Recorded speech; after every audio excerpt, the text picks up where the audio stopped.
call came in at exactly 2:17 a.m. In the dead of a moonless night, the dispatcher's screen lit up.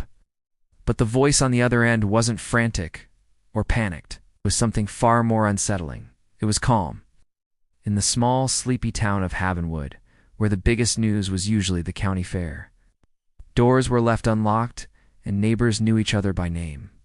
It was a place where people felt safe, a bubble of trust in a chaotic world. That bubble was about to burst.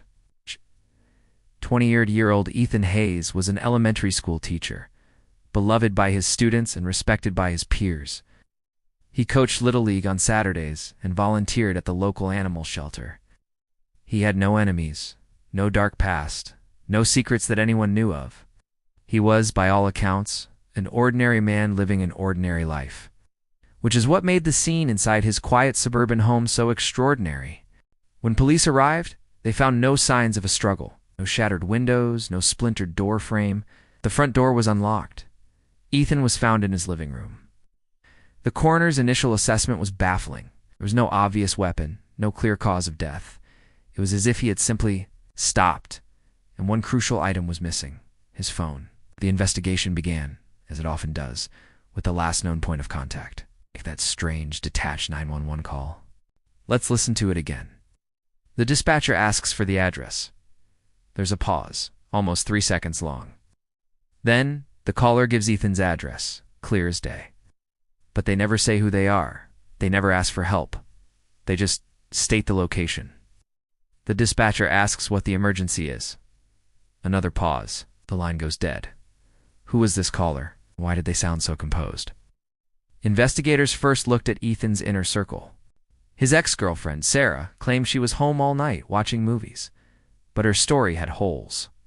She mentioned a specific film, but it wasn't available on the streaming service she claimed to have used.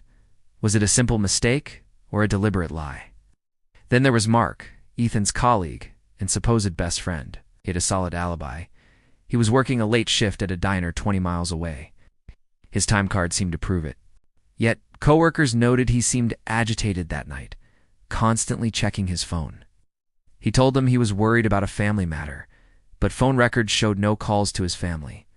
The case felt like a maze of whispers and half-truths. Everyone in Havenwood seemed to have a theory, but investigators had no facts.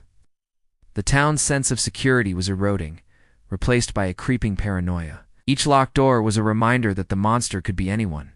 Weeks turned into a month. The investigation stalled. The missing phone was a digital ghost, its last signal pinging a cell tower near Ethan's house hours before the 911 call, then vanishing completely.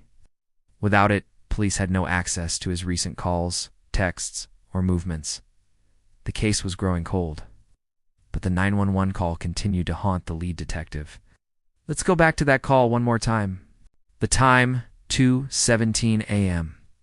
The caller's voice, mail.com. No audible signs of distress. He gives the address and hangs up. It's what he doesn't say that's so loud. He doesn't say someone is hurt. He doesn't say send an ambulance. He doesn't identify himself. He simply provides a location, as if giving a delivery instruction. The call itself lasted only 15 seconds. Frustrated, detectives decided to rebuild the victim's last day from scratch. Minute by minute, ignoring the alibis and starting over with cold, hard data. They pulled every piece of surveillance footage they could find, every receipt, every digital breadcrumb. It was a painstaking process, sifting through hours of mundane, everyday life. And then they found it. A tiny detail easily missed. It was a receipt from a 24-hour gas station, time-stamped at 1:48 a.m. The gas station was located on the main highway. Halfway between Ethan's house and the diner where his friend Mark worked, the purchase was a single bottle of water. Not suspicious in itself.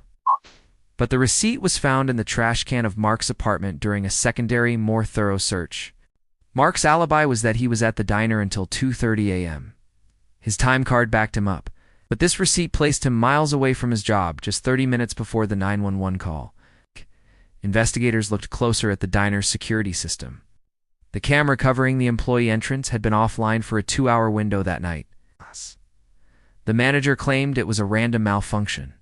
The detectives confronted Mark with the receipt, He denied it, saying anyone could have thrown it in his trash. But then they brought up the time card. They had spoken to the diner's payroll company. Mark had a habit of asking his friend, the night manager, to clock him out late. It was a small-time scam to get a little extra overtime. Usually it was just 15 or 20 minutes. But on that night, the favor was much bigger. Manager finally confessed. Mark had left work shortly after midnight. His entire alibi, the foundation of his innocence, was a lie. The pieces started to fall into place. Mark and Ethan had been involved in a secret business deal that went sour. Mark owed Ethan a significant amount of money. He had gone to Ethan's house that night to confront him.